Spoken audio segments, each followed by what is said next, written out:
మా నాయనతో పోటీ కదా దేవుడు ఎరుగు. ఆయన కొడుకు వయసులో ఉన్న నాతో పోటీ పడడానికి కూడా ఇబ్బంది పడతాడు, అవస్థ పడతా ఉన్నాడు.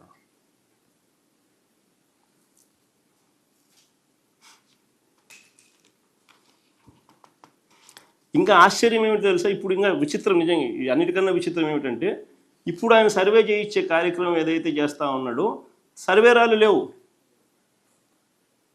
సర్వేరాలు లేవు.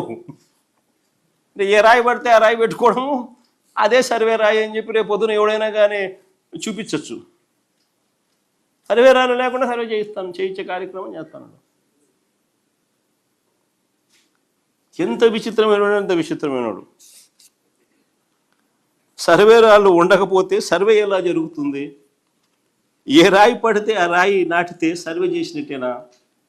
సర్వేరాళ్ళు డిస్టింక్ట్గా లేకపోతే ఎవరు పడితే వాళ్ళు రాళ్ళు మార్చరా?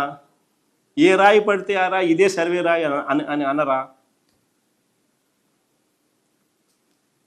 ఈ రోజుకి కూడా 100 సంవత్సరాల కిందట బ్రిటిష్ వాళ్ళు సర్వే అప్పుడు నాటిన రాళ్ళు ఈ రోజుకి కూడా అక్కడక్కడ కనిపిస్తాయి.